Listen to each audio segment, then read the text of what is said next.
यीशु मसीह के अजीम और जलाली नाम में मैं आप सबकी खिदमत में बहुत बहुत सलाम पेश करता हूँ और आप सबको खुदावंद के घर में बहुत बहुत खुश आमदीद। खुदावंद का शुक्र हो जिसने हम सबको ये मौका आज बख्शा है, ये तौफीक बख्शी कि हम उसके घर में आकर उसकी इबादत करें। और अब वक्त पहुँचा है कि हम खुदावंद के बेशकीमत कलाम को भी सुने। मैं चाहता हूँ कि हम अपने खुदावंद को ज़ोरदार तालियों के साथ जलाल दें, ज़ोरदार तालियों के साथ।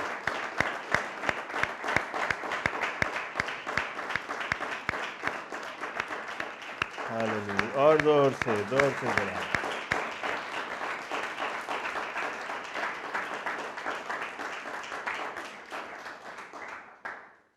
खुदावंद का शुक्र और उसकी तारीफ़ करते हैं जो हमारी ज़िंदगी में बेशकीमत मौक़े फ़राहम करता है, अच्छी चीज़ें हमें मुहैया करता है।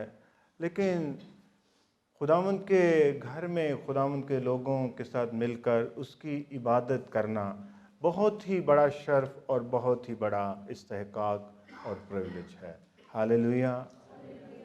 आइए हम देखें इफिसियों का ख़त उसका 2 बाब, इफिसियों का ख़त उसका 2 बाब उसकी 10 आयत।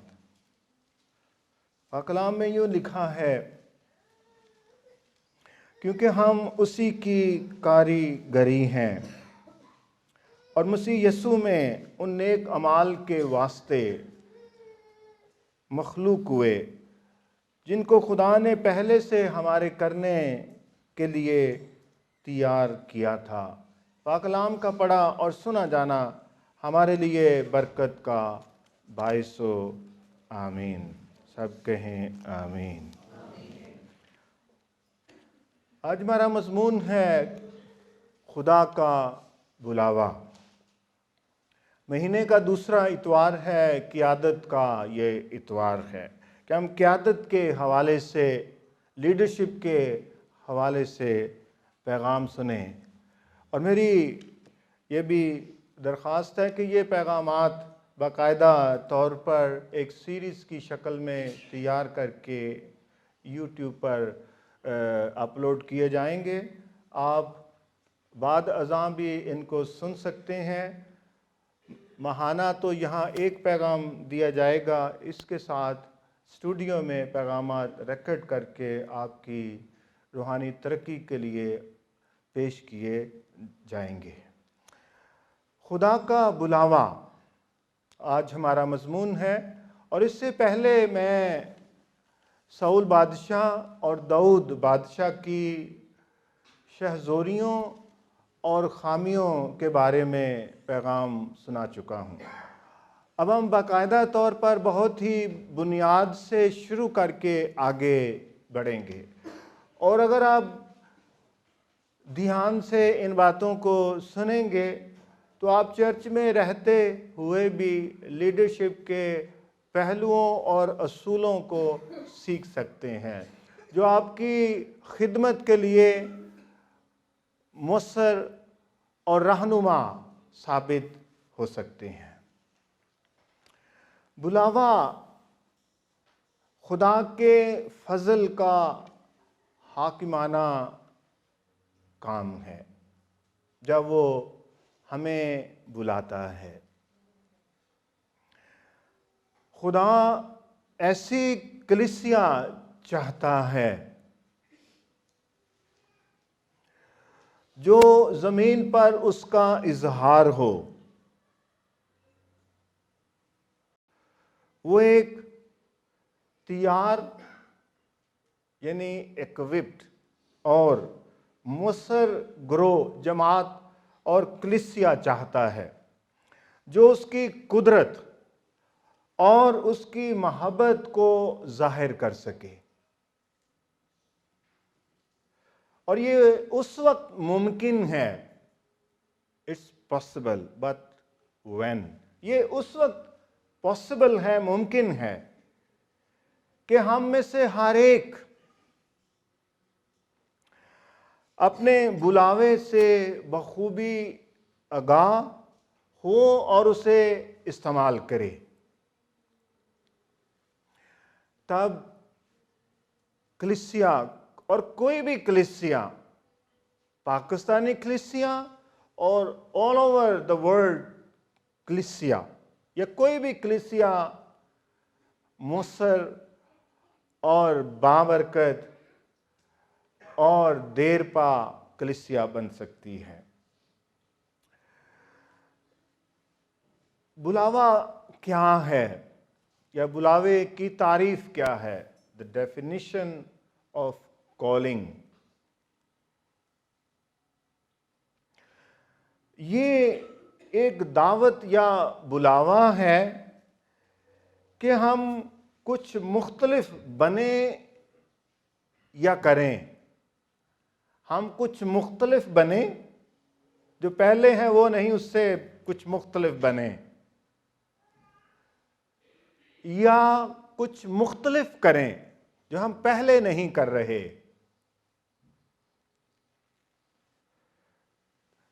और जब ये बुलावा किसी जिंदगी में हो या होता है, तो फिर बाकी जिंदगी के लिए तामीर का काम देता है।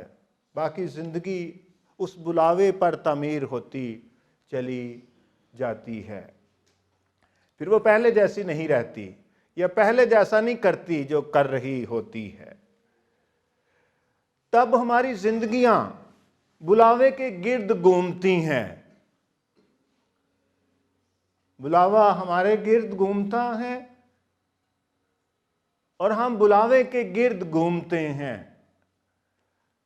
हम उससे दूर नहीं जा सकते, दूर जाया नहीं जा सकता, अगर हमें अपने बुलावे का पता हो। What is my calling? What is our calling? उसके बाद एक और बहुत जरूरी पहलू जो समझने का है, क्योंकि बुलावे को गड़बड़ कर दिया जाता है। एक अमूमी बुलावा है जो तमाम मसीहों के लिए है, यानी हर जो मसीही नए सिरे से पैदा हुआ है, सबके लिए एक बुलावा है। क्योंकि जो नए सिरे से पैदा हुआ है वो तारीकी से रोशनी में लाया गया है। वो इब्लीस की बादशाही से खुदावंद की बादशाही में दाखिल किया गया या ट्रांसफर किया गया है। पहले वो इब्लीस की या दुनिया की बादशाही का पार्ट था, मेंबर था। अब वो खुदा की बादशाही का मेंबर है। अब वो यीशु मसीह का शागिर्द होने के लिए बुलाया गया है, to become a disciple of Jesus Christ.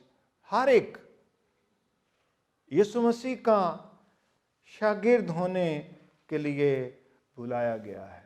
और हर मसीही खुदावंद की ताबेदारी के लिए बुलाया गया कि वो अंदर से खुदावंद को अपना खुदावंद माने, कि अगर तू यीशु के खुदावंद होने का इकरार करे। यीशु का इकरार काफी नहीं कि यीशु यीशु यीशु, यीशु को खुदावंद भी माना जाए कि वो खुदावंद है। He is my lord. मैं उसकी मर्जी पूरी करूंगा एट एनी कॉस्ट, कोई भी उसकी कीमत क्यों ना हो। जो खुदावंद ने कहा कि अगर कोई मेरा शागिर्द होना चाहे तो मेरे पीछे चले, मेरी पैरवी करे। वो हर एक माँ का, बाप का, बहन का, भाई का, घर का, हर चीज का इनकार करे, यानी खुदावंद को मुकद्दम जाने, खुदावंद उसकी प्रायोरिटी हो, तरजीह हो, तरजीहात में हो।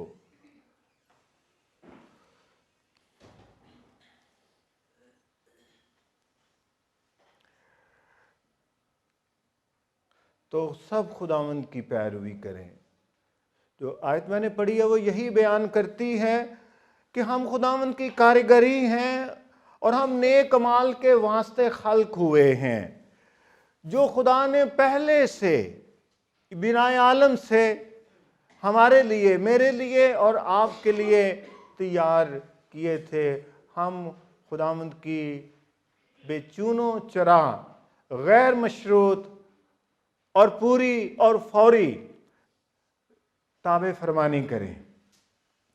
और अगर मुझे अपने बुलावे का ना भी पता हो कि मेरा बुलावा क्या है, तो पता बहुत ही सीधी बात है हम सब के लिए कि जो कुछ भी मुझे करने को चर्च में मिले, कुछ भी,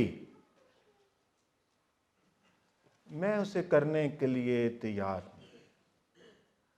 अगर मैं ये तैयार हूं तो फिर खुदावंद कोई बड़ा काम या उससे अगली खिदमत मुझे दे सकता है। अमूमी बुलावा ये है कि हम सब खुदावंद की पैरवी करें, ताबे फरमानी करें, और जो कुछ भी हमें खुदावंद के घर में, कलीसिया में करने को मिले तो मैं करने के लिए तैयार हूं। कुछ भी, सफाई मिल जाए, झाड़ू लगाना मिल जाए। कितने हैं जो झाड़ू लगा सकते हैं? कितने हैं जिनको मौका मिले और वो वॉशरूम खुशी से जाके साफ करें? ये है बुलावा तमाम मसीहों का। अच्छा बुलावा है? नहीं, बहुत बुरा बुलावा है। ये बदबूदार बुलावा, बहुत बदबूदार बुलावा है। ये अमूमी बुलावा है कि we are called to obey the Lord Jesus Christ, to follow our Lord Jesus Christ. और फिर जो कुछ भी हमें करने को मिले, हम करने के लिए तैयार हो। ये अमूमी बुलावा है। अब खुसूसी बुलावा या क़ियादत के लिए बुलावा, a call to leadership, lead करने के लिए बुलावा।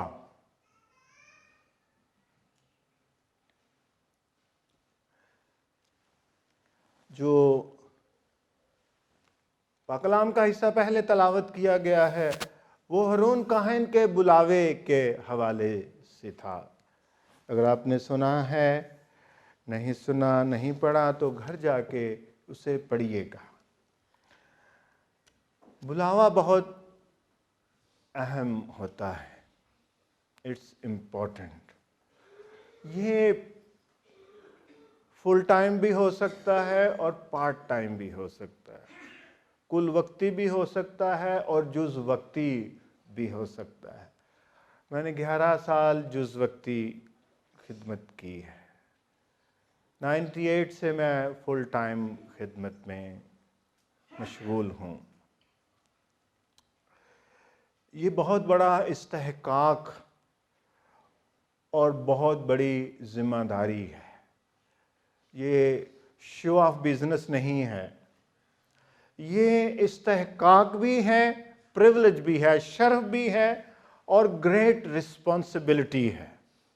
कोई भी बुलावा जो है खिदमत का, मेरा या आपका या किसी का भी जो सुन रहे हैं, जो वॉच कर रहे हैं, आपका बुलावा बहुत बड़ा प्रिविलेज है और बहुत बड़ी रिस्पॉन्सिबिलिटी है।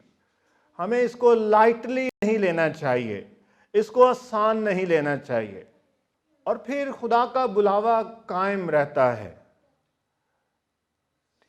ये सस्टेन करता है, सस्टेनेबल है।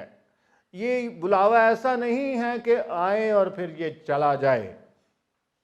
खुदावंद जिसको बुलाता है सोच समझ कर बुलाता है, और ये बुलावा ख़त्म नहीं होता है। और जिसकी ज़िंदगी पर ये बुलावा हो उसे इसका यकीन होना चाहिए, उसे अश्योर्ड होना चाहिए कि I am a called person, खुदा ने मुझे बुलाया है। और फिर खौफज़दा होने की भी ज़रूरत नहीं है। यर्मिया खौफज़दा था, मैं बच्चा हूँ, आई एम अ चाइल्ड, लेकिन खुदा ने उसे कहा कि मैंने तुझे तेरी माँ के बतन से बुलाया है। खुदा का बुलावा बहुत ही मिस्टीरियस है, बहुत ही पुरस्कार है, इसे समझा नहीं जा सकता कि माँ के पेट से खुदावंद ने किसी को मखसूस किया हो और खुदा उसकी पैरवी कर रहा होता है। वो जानता है या नहीं जानता। तो कई तरह के बहाने बुलावे में पेश आ सकते हैं, मूसा की तरह भी, इसने कई बहाने किए। मैं बोल नहीं सकता, मेरी जुबान में लुकनत है, मेरी जुबान क्लियर नहीं है, मैं कैसे बात करूंगा, मुझे डर आता है फिरौन से।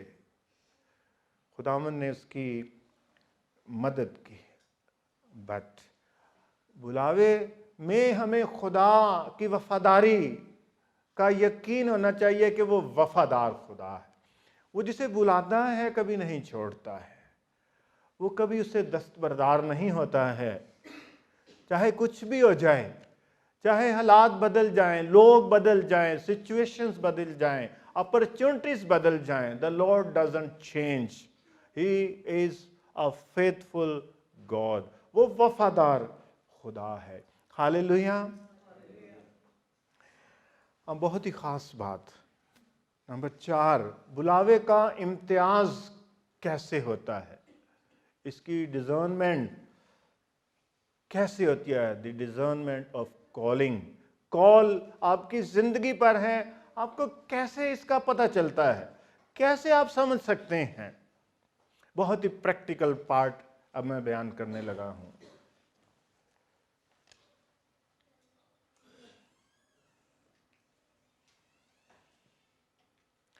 खुदा यूजुअली बहुत ही काबिल लोगों को नहीं बुलाता, बड़े टैलेंटेड लोगों को नहीं बुलाता। इसका यह मतलब नहीं है कि टैलेंट की कोई वैल्यू नहीं है। आमतौर पर खुदावन उन लोगों को बुलाता है जो आम लोग हैं, जिन्हें अपनी नेमतों के बारे में भी एहसास नहीं है, या कोई ख़ास अहलियतें और काबिलियतें भी वो नहीं रखते हैं। और पौलुस रसूल ने बयान किया है कि खुदा बेवजूदों को, निकम्मों को, कमज़ोरों को चुनता है ताकि उनको वो रद्द कर देता है जो बहुत ही टैलेंटेड या बहुत नेमतों के हामिल हैं। वजह ये है ताकि हम अपनी अहलियतों और काबिलियतों पर, टैलेंट्स पर, गिफ्टिंग्स पर, अचीवमेंट्स पर भरोसा ना करें, बल्कि खुदा पर ट्रस्ट करना सीखें, खुदा पर इन्हिसार करना, डिपेंड करना हम सीखें, जो हमें एबल करेगा, एनेबल करेगा किसी काम को करने के लिए जिसके लिए उसने मुझे बुलाया है, जिसके लिए उसने आपको बुलाया है। हालेलुया। अब 4 पहलू हैं इस हवाले से जो मैं बयान करने को हूं। बुलावे का इदराक आपको कैसे होता है। नंबर 1, बुलावे का एहसास। जिसकी जिंदगी में खुदा की तरफ से बुलावा होता है, उसे इसका एहसास होना शुरू हो जाता है। लेकिन बहुत से लोग ख्वाहिश को और बुलावे को गड़मड़ करते हैं। किसी का शौक हो सकता है खिदमत का, किसी की ख्वाहिश हो सकती है खिदमत की, लेकिन बुलावा इससे बहुत मुख्तलिफ है। ख्वाहिश जल्दी मिटना शुरू हो जाती है, ये प्रॉस्पर नहीं होती है। लेकिन जिसकी जिंदगी पर खुदा की तरफ से बुलावा होता है, उसे इसका एहसास होना शुरू हो जाता है। बाइबल कॉलेज जाने या किसी को चर्च की क़ियादत में धकेलने से उसकी जिंदगी में बुलावा नहीं आता है। यानी ये लोगों की तरफ से या खुद साख्ता कि मैं ये करना चाहता हूं, ये चाहने की बात नहीं है। It's more than that, beyond than that, ये उससे कहीं आगे है और ये ऊपर से है। आप समझ रहे हैं? आप सुन रहे हैं ना? जरूर सुनिए। सो खुदा के बुलावे का आगाज आपकी जिंदगी में बहुत छोटा हो सकता है। आप फील करना अंदर शुरू कर दें कि खुदा ने मुझे बुलाया है, खुदा मुझे कुछ कह रहा है, खुदा मुझे कुछ करने को कह रहा है। और ये आगाज छोटा होता है और ये विद पैसेज ऑफ टाइम बढ़ता चला जाता है। राई के दाने की मानिंद, राई का दाना छोटा होता है, बो दिया जाता है, उगता है, वो तमाम तरकारियों के पौधों से बड़ा होता है।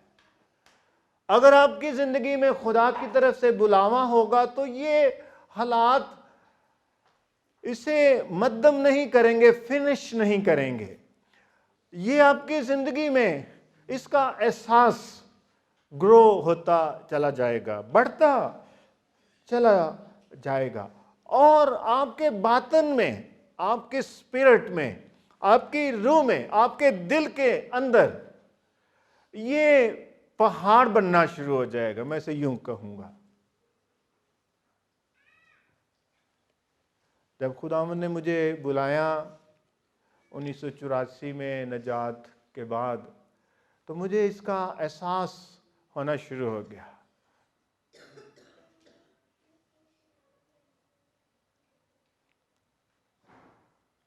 नंबर 2, जिसकी जिंदगी में बुलावा है, एहसास ही नहीं है सिर्फ, बल्कि काम करने के लिए रुझान या बोझ आपके बातिन में शुरू हो जाता है। एक बर्डन फील करते हैं। आपने कभी सुना होगा, यूं लगता है जैसे मेरे दिल पे ना बोझ सा है, चाहे खाने का ही बोझ हो, खाना ज्यादा खा लिया उसका बोझ आ गया है। जैसे ये बोझ नहीं है, ठीक है, तो बिल्कुल ऐसे ही है कि मैं एक बोझ अपने अंदर महसूस करता हूं,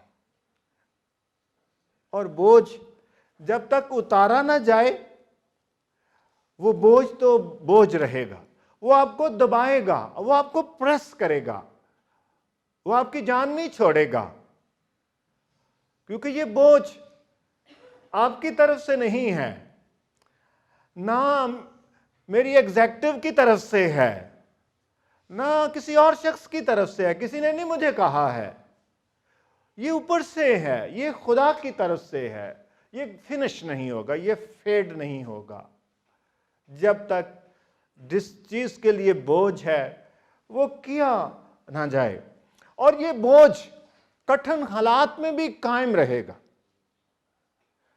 बहुत साल पहले जब मैंने अभी जिक्र किया, तो एक जगह पर मैं था जहां मैं काम करता था, ICRC हॉस्पिटल पेशावर में, जो अफगान रेफ्यूजीज के लिए, जो अफगानिस्तान से आते थे, उनके लिए काम करता था, वार वुंडेड पेशेंट्स के लिए। तो मैं वहाँ पर इस बोझ को शेयर करता, और मुझे याद आता है इससे पहले जब मुझे निजात का तजर्बा हुआ, मैं वहीं काम करता था, मैं अपने ख़ानदान के बारे में, बच्चों के बारे में बातें करता था, और ये सारे ही ऐसे करते हैं, अपने बच्चों का जिक्र करते हैं, मेरा बच्चा छोटा ये करता है, वो करता है।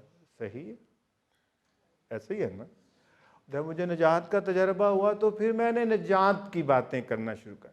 वो सब लोग मुझसे तंग पड़ रहे थे, ये क्या मुसीबत पड़ गई है हमें, ये मुसीबत ही यहाँ आ गई है हमारे पास। लेकिन 3-4 माह के बाद खुदा ने सब कुछ बदलना शुरू कर दिया। वो लोग अब मुझे सुनना चाहते हैं। रात को जब मैं नाइट पे होता तो कहते हैं बैठ के कलाम की बातें करते।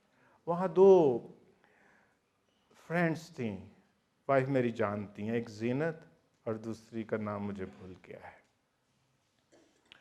तो वो दोनों उस हॉस्पिटल में भी थी। तो वो कहती कि ये बातें आप हमें घर आके बताएं, क्योंकि यहाँ तो टाइम पूरा नहीं होता, या डिस्टर्बेंस हो जाती, कोई आता है कोई जाता है। तो फिर मैं उनके घर में गया। जब मैं उनके घर में गया तो वहाँ कुछ प्रॉब्लम क्रिएट हो गया।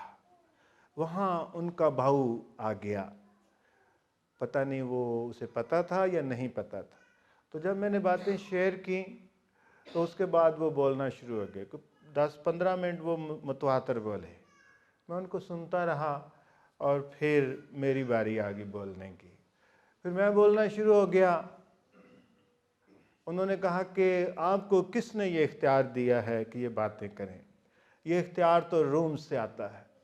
तो मैंने कहा मुझे नहीं पता कहाँ से आता है, मुझे ये इख्तियार और बोझ मेरे खुदावंद यीशु मसीह ने दिया है, इसलिए मुझे कोई भी नहीं रोक सकता है।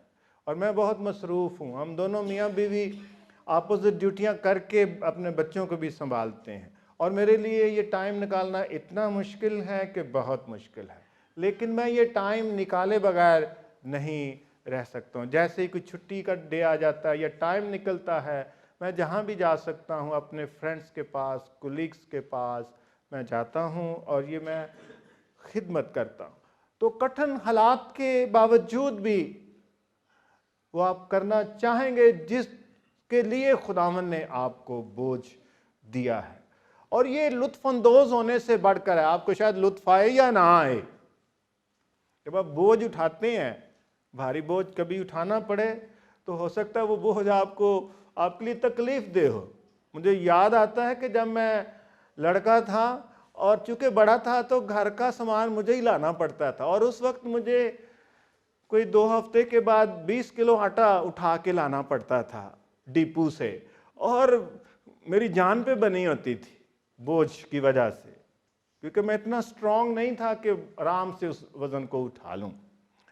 तो ये बोझ भी जो बुलावे का है, जो खिदमत का है, जो किसी को खुदा ने दी है, ये लुत्फानंदोज नहीं आपको करेगी आम तौर पर, लेकिन आप फिर भी इसे करना चाहेंगे। सो ये ख्वाहिश से बढ़कर है, और ये बुलावा है जिसका बोझ भी खुदावंद आपको देता है ताकि आप कुछ करें। सो ये बुलावा लुत्फानंदोजी के लिए नहीं, बल्कि एक बोझ के साथ और कुछ करने के लिए। तीसरा इसका पहलू ये है, इदराक का। क्या बुलावे का इदराक कैसे करेंगे? जो नेमत कुदरती तौर पर आपके अंदर है या खुदा ने आप पर रख दी है, आप उसका इस्तेमाल करेंगे। The exercise of the gift, नेमत का इस्तेमाल। और खुदा की तरफ से हकीकी बुलावा आपकी नेमत के इस्तेमाल में जाहिर होगा। रट्टा लगाने से कि खुदा ने मुझे बुलाया है, खुदा ने मुझे ये खिदमत दी हुई है, और कुछ भी ना करें, तो ये बातिल बातें हैं, इनमें कोई जान और वजन नहीं है। खुदा हमें जमूद के लिए मुकर्रर और मसा नहीं करता है कि हम इनर्शिया का, जमूद का शिकार हो जाएं, बल्कि इसलिए वो एनॉइंट करता है, मखसूस करता है, मुकर्रर करता है, बुलावा देता है, गिफ्ट देता है कि हम उसे इस्तेमाल कर सके। और ये बहुत ही फितरी तौर पर आप इसे इस्तेमाल करेंगे। जैसे हम आम बातें नहीं करते हैं, गुफ्तगू नहीं करते हैं, इसी तरह से आपकी नेमत फितरी तौर पर इस्तेमाल होगी और आप इसे इस्तेमाल करेंगे। और ये इस्तेमाल करते हुए आपके बातिन में ये एहसास बढ़ता चला जाएगा कि खुदा ने आपको बुलाया है।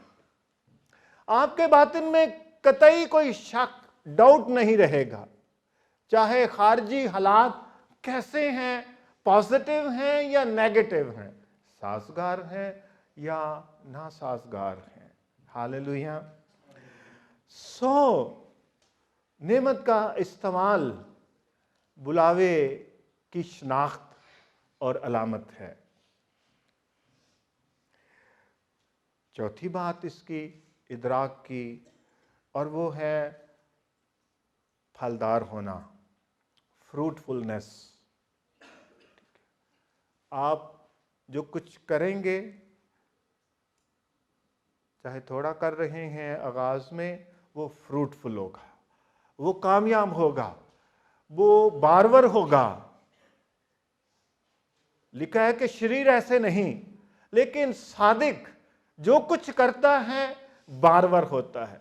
और जो कुछ आप अपने बुलावे के मुताबिक करेंगे, खुदावंद उसको फलदार करेगा। लोग बरकत पाएंगे, लोग बदलेंगे, और आपको इसके करने से खुशी हासिल होगी, शादमानी हासिल होगी।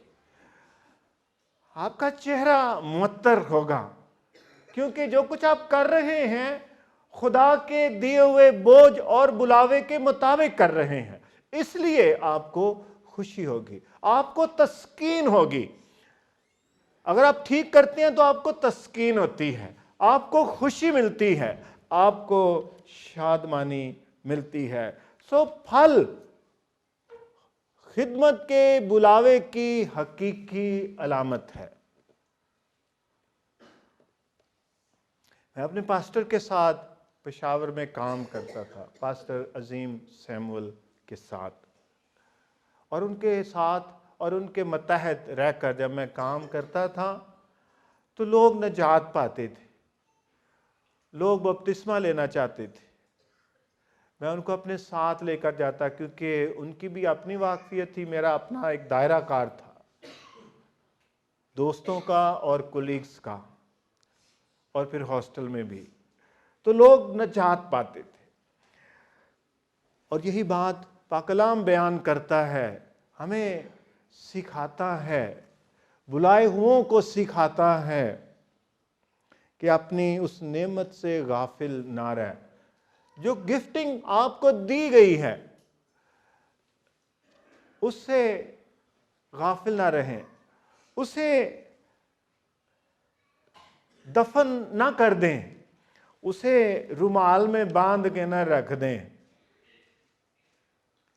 और खुश होते रहें कि खुदा ने मुझे ये नेमत दी हुई है। बाज़ लोग ऐसे ही करते हैं कि मुझे ये नेमत दी हुई है, वो नेमत दी हुई है, खुदा ने मुझे नबूवत की नेमत दी हुई है, खुदा ने मुझे फलां नेमत दी हुई है। दी होगी, इसमें कोई शक की बात नहीं हो सकती, लेकिन कुछ भी नहीं किया जाता है। और फिर लिखा है अपनी नेमत को चमका दे, ना सिर्फ गाफिल रहे। अगर आपको ये पता है कि खुदावंद ने आपको दुआ के लिए बुलाया है, शफाती खिदमत दी है, गाफिल ना रहें, उसे करें, और आप देखेंगे कि वो पॉलिश अप होती जाएगी, उसमें इंक्रीज आता चला जाएगा, आपकी अंडरस्टैंडिंग डेवलप होती चली जाएगी, आपको समझ आती जाएगी कि ये नेमत और बरकत और खिदमत है क्या।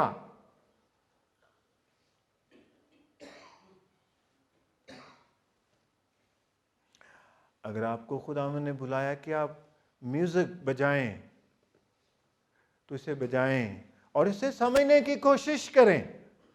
जब आप बजाएंगे तो और सीखेंगे, बजाने से इसमें चमक आ जाएगी, इसमें बेहतरी आ जाएगी, इसमें इंप्रूवमेंट आएगी, इसमें बेटरमेंट आएगी। और पाकला मजीद बयान करता है कि खुदा ने हर एक को एक नेमत दी है, हर एक को एक नेमत दी है। हालेलुया। तो हम खुदावंद का शुक्र और उसकी तारीफ़ करते हैं। मैं यहाँ पर पैगाम को फिनिश करूँगा और फिर हम इसे जारी रखा करेंगे। मैंने कहा है आपको कि चूँकि महीने में एक बार यहाँ पर मौका आना है, बाकी पैगामात का जो सिलसिला है हम स्टूडियो में रिकॉर्ड करेंगे और आपकी खिदमत के लिए अपलोड करेंगे चैनल पर। आप उनसे इस्तिफ़ादा करें, आप ज़रूर बरकत पाएंगे और खुदावंद आपकी मज़ीद मदद और रहनुमाई करेगा। आए हम दुआ करें।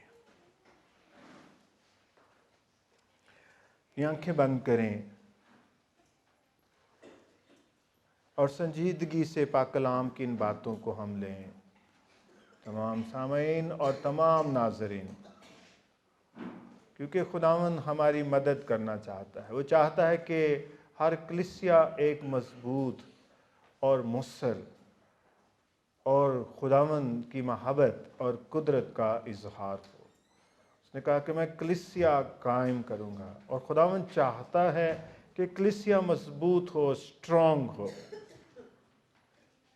समझ में, अप्रोच में और खिदमत में, और हम अपने बुलावे का इदराक करें। हम उस बोझ को रिलीज करें जो खुदावंद ने हमें दिया है। हम अपनी नेमत का इस्तेमाल करें। हालेलुया। प्यारे खुदावंद, हम तेरा शुक्र, तेरी तारीफ करते हैं। जो बातें हम तेरे पाक कलाम से सुनते हैं हमारी मदद और रहनुमाई के लिए, ताकि इस कलीसिया में और हर एक कलीसिया में क़ियादत खुदावंद अपने बुलावे को समझे और उसे तनदही, ईमानदारी और वफादारी से सर अंजाम दे, ताकि तेरा बदन तरक्की करे और तेरा बदन तेरे जलाल, तेरी मोहब्बत और ख़िदमत का आईनादार बने और तेरे नाम को जलाल मिले। तेरी बादशाही तोसी पाए, तेरे लोग बरकत पाएँ और इस्तेमाल हों। यीशु मसीह के नाम में आमीन।